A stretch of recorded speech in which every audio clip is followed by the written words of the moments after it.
Hello வணக்கம் students. +2 எக்கனாமிக்ஸில் okay, நான் இப்போ சமச்சீர் கல்வி புக் வச்சுருக்கேன். அதுலேருந்து நம்ம இன்ட்ரடக்ஷன் டு மேக்ரோ எக்கனாமிக்ஸ் பார்க்கலாம் சாப்டர். ஓகே, ஸோ நான் முடிஞ்ச மட்டும் ஒரு பேராகிராஃபாக எக்ஸ்பிளைன் பண்ணி என்ன மீனிங், அதுக்கு என்ன மாதிரி கொஸ்டின் வரும், ரெண்டுத்தையும் பார்க்கலாம். சரி, டைரெக்டாக எம்சிக்யூ பார்த்துடலாம். பார்த்தா நம்ம ஒரு தடவை மனப்பாடம் பண்ண வேண்டியிருக்கும். இது பார்த்தா கொஞ்சம் நம்ம புரிஞ்சுப்போம், அதனால் சீக்கிரம் மறக்காது. அண்ட் ஆன்சர் பண்ணும்போது நமக்கும் வந்து என்ன ஆன்சர் பண்ணுறோன்னு நமக்கு தெரியும். ஓகேயா? சரி, இப்போ போகலாமா? புக் இருக்கா அவங்கள்ட்டையும் வச்சுக்கோங்க. The subject economics is classified into 2 branches. So இப்போ கேட்பாங்க, economics is classified how many branchesனா 2 branches. ஓகேயா? Micro economics and macro economics. Okay, இது யார் சொன்னதுன்னா பார்த்தோன்னா மிஸ்டர் இஎஃப் ஞாபகம் வச்சுக்கோங்க. Mister E F sir. என்ன சார் அப்படின்னா, மேக்ரோ எக்கனாமிக்ஸை கண்டுபிடிச்சது எம்க்கு ஆர் வச்சுக்கோங்க, ரக்னார்னு இருக்குது, ரக்னார். இக்கு எஃப், ஃப்ரிஷ். ஸோ ரக்னார் ஃப்ரிஷ்ஷை வந்து எம்ஆர், மிஸ்டர். ஃபஸ்ட்டு மேக்ரோவோட எம்மும் ரக்னாரோட ஆர், ஸோ மிஸ்டர் இஎஃப். ஓகேயா? இதில் சும்மா ஒரு குறுக்கோழி ஷார்ட்கட். ஓகேயா? அடுத்தது அதுக்கப்புறம் பார்த்தீங்கன்னா, த word micro and macro. Okay, micro mean small and macro mean large இந்த இயர் 1933. என் மைண்டில் வந்து இயர் தான் இருந்தது. ஓகே, ஸோ இயர் கேட்பாங்க. எந்த இயரில்? கரெக்ட், 1933. ஓகேயா? ஸோ ரெண்டுமே எம்எம். ஓ, நல்லா இருக்கு இது. So micro and macro MM. ஓகேயா? அப்போ இயரும் 33. ஸோ ரெண்டும் எது வருதோ பாருங்கள். அது சில சமயம் 4 கொடுத்துட்டான்னு வச்சுக்கோங்க, அப்போ நம்ம மாட்டிப்போம். பட் அப்படிலாம் கொடுக்க மாட்டாங்க. ஓகேயா? சரி, இதுக்கப்புறம் இது எங்கேருந்து வந்தது? General theory of employment interest in மணிங்கிற புக் பப்ளிஷ் பண்ணதால் வந்தது. ஓகேயா? சரி, அப்படியே நம்ம போகலாம் இப்போ. So the word macro is derived from the Greek word makros. Makros. Okay, இதெல்லாம் தேவையில்லை. ஓகே, இப்போ இதுதான் முக்கியம். Okay, hence macro economics is a study of economy as a whole. Okay, in other words, macroeconomics deals with aggregates such as national income, employment and output. So இது கண்டிப்பாக இந்த question வரும், எம்சிக்யூலேயும் வரும், இல்லை ஷார்ட் ஆன்சர் கொஸ்டின்லேயும் வரும். Macro எக்கனாமிக்ஸ்னால் என்ன? Macro எக்கனாமிக்ஸ்ங்கிறது வந்து ஒரு நேஷனோட முக்கியமானது. Income, employment, output. அதாவது இப்போ நமக்கு வந்து போய் பொருள் வாங்குறோன்னா அவுட்புட் வேணும். ஓகேயா? அந்த பொருள் வாங்குறதுக்கு நம்மள்ட்ட சம்பளம் இருக்கணும். ஓகே, அந்த மாதிரி நம்மள்ட்ட ஒரு பொருளை வாங்குகிறோம், நம்மள்ட்ட பணமும் இருக்குன்னா அதுக்கு முக்கியமாக என்ன தேவை? கரெக்ட், எம்ப்ளாய்மெண்ட் தேவை. ஏன்னா எம்ப்ளாய்மெண்ட் இல்லாமல் பணம் வராது. கரெக்டாக? அதனால் macro economic deals with 3: income, employment and output. இதெல்லாம் ஷார்ட்கட்லாம் வேண்டாம், இதுக்கு அதெல்லாம் தப்பு. இதெல்லாம் சரி. அதை இந்த மிஸ்டர் இஎஃப்லாம் வந்து அந்த பேர்லாம் நமக்கு வந்து தெரிஞ்சுக்கணும்னு அவசியம் இல்லை. ஓகே, ஆனால் இதெல்லாம் வந்து நோ ஷார்ட்கட் இது. ஸோ நம்ம வச்சுக்கோங்க, ஒரு கடையில் போய் பொருள் வாங்குகிறோம். கரெக்டாக? பொருள் வாங்கினா யாராவது ப்ரொடியூஸ் பண்ணணும், அவுட்புட் வேணும் அதுக்கு. கரெக்ட்? அந்த அவுட்புட் நீ வாங்குறது உங்களுக்கு என்ன வேணும்? கரெக்ட், பணம் வேணும். அந்த பணம் எங்கேருந்து வரும்? நீங்கள் வேலைக்கு போய் இல்லாட்டி சம்பாதிச்சா பணம் வரும். அப்படி நீங்கள் பண்ணும்போது somebody is getting employment, or நீங்களே எம்ப்ளாய்மெண்ட்டில் இருப்பீங்க. ஓகேயா? So income, employment and output. சரி, சொல்ல மறந்துட்டேன், இந்த கிளாஸ் வந்து கரெக்டாக 1 hour போகுங்க. I will try my best. Maybe ½ hour 45 minutes எவ்வளோ முடியுமோ பண்ணுறேன்.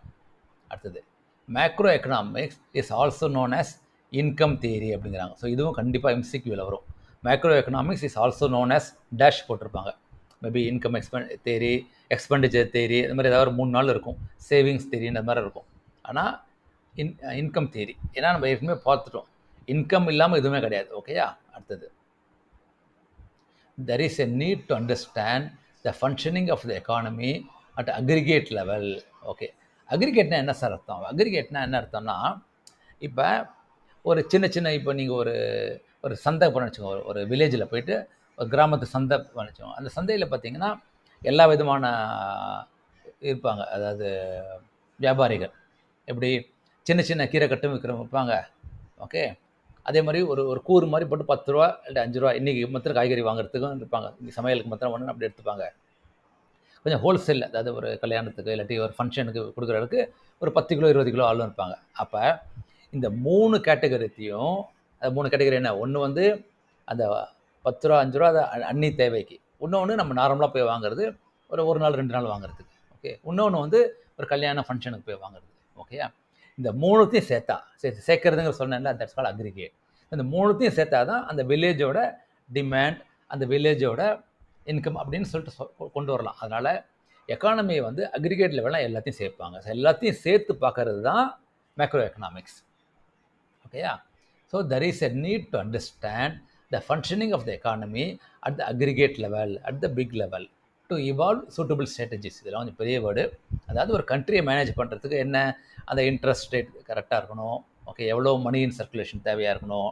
அப்புறம் எவ்வளோ எம்ப்ளாய்மெண்ட் மக்கள் இருக்காங்க, அவங்களோட இன்கம் எவ்வளோ, அப்புறம் இன்ஃப்ளேஷன் எவ்வளோ, அது ரொம்ப முக்கியம். இன்ஃப்ளேஷன், இன்ட்ரெஸ்ட் ரேட், இது எல்லாத்தையும் நம்ம டிசைட் பண்ணுறது கவர்மெண்ட் இல்லை. அவங்களுக்கு இந்த மேக்ரோ எக்கனாமிக்ஸ் அக்ரிகேட் லெவலில் படித்தா அவங்களுக்கு மேனேஜ் பண்ணுறதுக்கு ஈஸியாக இருக்கும். ஓகேயா?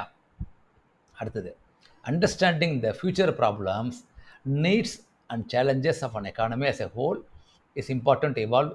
ரொம்ப கஷ்டமான இருக்குதுங்க. Understanding the future problems, needs and challenges of an economy. Okay, அதே தான் சொன்னது.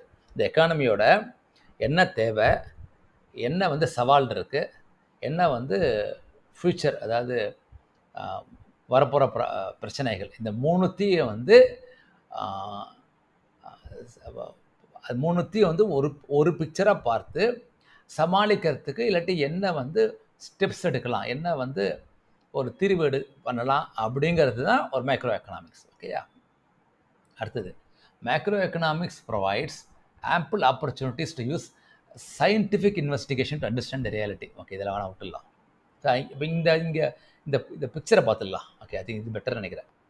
ஸோ மேக்ரோ எக்கனாமிக்ஸ்க்கு நம்ம என்ன சொன்னோம், நம்ம மொத்தம் வந்து நேஷ்னல் லெவலில் பார்த்திங்கன்னா எவ்வளோ இன்கம் இருக்குது, ஓகே, எவ்வளோ அவுட்புட் ப்ரொடியூஸ் பண்ணுறாங்க, ஓகே, அப்புறம் எவ்வளோ எம்ப்ளாய்மெண்ட் இருக்குது, இல்லாட்டி அன்எம்ப்ளாய்மெண்ட் இருக்குது, ஓகே, அப்புறம் எவ்வளோ வந்து இந்த ஸ்பெண்டிங் இருக்குது. இது எல்லாத்தையும் பண்ணுறது தான் மேக்ரோ எக்கனாமிக்ஸ். அதுதான் இந்த டயக்ராம் இருக்குது, அதாவது ஒரு சர்க்கிள் போட்டிருக்குல்ல. ஸோ மேக்ரோ எக்கனாமிக்ஸ்னால் ஞாபகம் வச்சுக்கோங்க, மொத்தம் 3 தான் முக்கியம். Income, employment and output. ஓகேயா? அது கூட வருது எம்ப்ளாய்மெண்ட், அது வருது தான் நேஷ்னல் இன்கம். ஓகே, அப்புறம் ஓகே, அடுத்து இது பார்க்கலாமா? இந்த subject matters covered in macro economics are the area such as, ஏற்கனவே சொல்லிட்டேன் எல்லாமே, அதாவது interest, inflation, national income, employment, business cycle, poverty, inequality. அது இதெல்லாம் கொஞ்சம் ஓகே. இது இப்படி சார் கொஸ்டின் கேட்பாங்க, what are the subject matters covered in macro economics அப்படிம்பாங்க. ஸோ இந்த 3 முதல்ல எழுதிருங்க. இன்கம், அவுட்புட், அதுக்கப்புறம் எம்ப்ளாய்மெண்ட். ஓகே, அது கூட வருது தான் இன்ஃப்ளேஷன், பிஸ்னஸ் சைக்கிள். ஓகேயா? அதுக்கப்புறம் இதெல்லாம் விட்டுருங்க. இந்த கடைசி இது முக்கியம். இப்போ இதெல்லாம் வந்து நம்மளுடைய பார்வையில், ஓகேயா? இப்போ நாட்டோட பார்வையில் பார்க்கும்போது, சரி நம்ம பார்வை, அப்புறம் நாட்டோட பார்வையில் பார்க்கும்போது எவ்வளோ வந்து எக்ஸ்சேஞ்ச் ரேட் இருக்குது, இப்போ யூஎஸ் டாலருக்கு ருப்பி, ஓகே, அப்புறம் எப்படி கண்ட்ரி வந்து வளர்கிறது, ஓகே, அப்புறம் balance of payments. Balance of பேமெண்ட்ஸ்னால் எவ்வளோ வந்து ஃபாரின் எக்ஸ்சேஞ்ச் வெளில வந்து எவ்வளோ ஃபாரின் எக்ஸ்சேஞ்ச் வெளில போச்சு. அதே மாதிரி பேலன்ஸ் ஆஃப் ட்ரேடுங்கிறது நம்ம எவ்வளோ எக்ஸ்போர்ட் பண்ணோம், எவ்வளோ இம்போர்ட் பண்ணோம். ஸோ இதே ஞாபகம் வச்சுக்கோங்க. ஸோ ஒன்று வந்து அந்த மேக்ரோக்குள்ளேயே நார்மல் இன்கம், எம்ப்ளாய்மெண்ட், இது இன்கம், எம்ப்ளாய்மெண்ட், அவுட்புட், அது கூட வருதான் inflation, interest rate, okay, business cycle. அடுத்தது கண்ட்ரியோட இன்னும் பெரிய பார்வையில் balance of trade, balance of payment, exchange rate and economic growth. Okay, கொஞ்சம் மனப்பாடம் தான் பண்ணணும். அது நீங்கள் 2 தடவை படிச்சிங்கன்னா கொஞ்சம் புரிஞ்சிடும். ஏன்னா முதல்ல இருக்கிறதெல்லாம் வந்து மக்கள் சார்ந்து இருந்தது. ஓகேயா? இது வந்து அதை பிஹேவியர் பண்ணதுக்கப்புறம் கண்ட்ரி சார்ந்து என்ன இருக்குது, மக்கள் சார்ந்து, நாடை சார்ந்து. ஓகேயா? அதுக்கப்புறம் இம்பார்ட்டன்ஸ் ஆஃப் மேக்ரோ எக்கனாமிக்ஸ் நம்ம ஏற்கனவே பார்த்துட்டோம். National income, inflation, business cycle, poverty, unemployment, ஓகேயா, economic growth, economic policies. Okay, அதுக்கப்புறம் ஃப்ளோ சார்ட். ஓகே, என்ன இருக்குது ஃப்ளோ சார்ட்டில்? Functioning of an economy based on activities. Functioning of an economy based on activities. Okay, so ஆக்டிவிட்டிங்கிறது என்னது? ஏதோ நம்ம இப்போ சைக்கிளில் போனாலும் ஒரு ஆக்டிவிட்டி, பஸ் எடுத்து போனாலும் ஒரு ஆக்டிவிட்டி. அப்போ ஆக்டிவிட்டிங்கிறதுல வந்து ஃபஸ்ட்டு க்ரோத் வரும். கரெக்டாக? அந்த க்ரோத் எப்படி வரும்? இப்போ 2 விதமாக வரும். இப்போ நீங்கள் கடையில் போயிட்டு ஒரு பொருள் வாங்குறீங்க, இந்த மாதிரி ஒரு இயர்பீஸ் வாங்குறீங்கன்னு வச்சுக்கோங்களேன். ஓகே, இந்த இயர்பீஸ் வாங்குறதுக்கு 2 தேவை. ஒன்று, somebody has to produce, somebody has to manufacture, somewhere there has to be output. அந்த அவுட்புட் வந்ததுக்கப்புறம் நீங்கள் போயிட்டு உங்கள்கிட்ட இருக்கிற பணத்தை எடுத்து போய் கொடுத்து வாங்குறீங்க. அப்போ நீங்கள் போயிட்டு வாங்குறது இஸ் கால்டு கன்சம்ஷன். நீங்கள் போய் வாங்குறது இஸ் கால்டு கன்சம்ஷன். ஓகே, அந்த கடையில் இருக்கிற பொருள் இருக்குது பாருங்கள், அதை சம்படி இஸ் சப்ளைங்க இருக்கு பாருங்கள், that is called production. So பிசி ஞாபகம் வச்சுவாங்க. ப்ரொடக்ஷன், கன்சம்ஷன், இந்த ரெண்டும் சேர்ந்தது தான் க்ரோத். இந்த ரெண்டும் வந்து எந்த லெவலில் போகிறது, எப்படி கன்சியூம் ஆகுது, எவ்வளோ வந்து அதுக்கு எப்படி சொல்லலாம், அந்த இன்கம், அந்த ஸ்டடி பண்ணுறவங்க இருக்குது பாருங்கள், அதெல்லாம் தான் தட் மேக்ரோ எக்கனாமிக்ஸில் மெயினாக வந்து economy based on activities or growth. ஓகேயா? ஸோ அப்போ என்ன கேட்பாங்கன்னா, ஒரு எம்சிக்யூஎல் ஷார்ட் ஆன்சர் கொஸ்டினில் functioning of an economy based on ஆக்டிவிட்டீஸ்னால் என்னென்னு கேட்பாங்க. அதுக்கு பிசி ஞாபகம் வச்சுக்கோங்க. க்ரோத்தை வந்து ப்ரொடக்ஷன் ஒரு சைடு, கன்சம்ஷன் இன்னொரு சைடு. ஓகேயா? இது ரெண்டும் கைமாறுறது இருக்குல்ல, that is called exchange activity, supporting economics and நான் எக்கனாமிக் ஆக்டிவிட்டீஸ். ஓகேயா? அதுக்கப்புறம்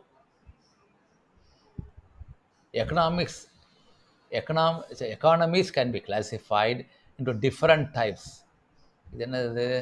developed, under developed and developing economy. Correct. நம்ம இப்போ ஒரு ஸ்போர்ட்ஸில் இருக்கான், இல்லாட்டி படிக்கிறான்னு வச்சுக்கோங்க, அவன் சுமாராக படிச்சிருந்தான், இப்போ ஆவரேஜாக படிக்கிறான், இப்போ நல்லா படிப்பான் அப்படின்னு இருக்குல்ல, அந்த மாதிரி system of activities. Oh okay, அப்போ சொல்லலாம், கண்டிப்பாக இந்த கொஸ்டின் வரும். Economies can be classified into different types. First வந்து அதனுடைய வளர்ச்சி, status of development. Okay, under developed, developing, developed. Okay, இது டெவலப். அப்புறம் அடுத்தது வந்து ஆக்டிவிட்டீஸ். அதாவது நீங்கள் என்ன மாதிரி ஆக்டிவிட்டி பண்ணுறீங்க. அதாவது இப்போ அதே இந்த கிராமத்தில் போய்ட்டு சந்தைக்கு போனீங்கன்னா, ஒருத்தர் மாத்திரம் எல்லாத்தையும் கண்ட்ரோல் பண்ணுறாரா, இல்லாட்டி கவர்மெண்ட் வந்து இந்த விலைக்கு தான் விற்கணும்னு சொல்கிறதா, ஓகே, இல்லாட்டி ரெண்டுமே இருக்கா. ஸோ ஒருத்தர் மாத்திரம் கண்ட்ரோல் பண்ணால் that is called capitalist economy. Okay, government control பண்ணால் சோஷியலிஸ்ட். ரெண்டுமே இருந்ததுன்னா அதுதான் ஐடியல். ரெண்டுமே இருக்கணும். ஏன்னா இவர் வந்து அவங்க வாட்ச் பண்ணணும், அதே மாதிரி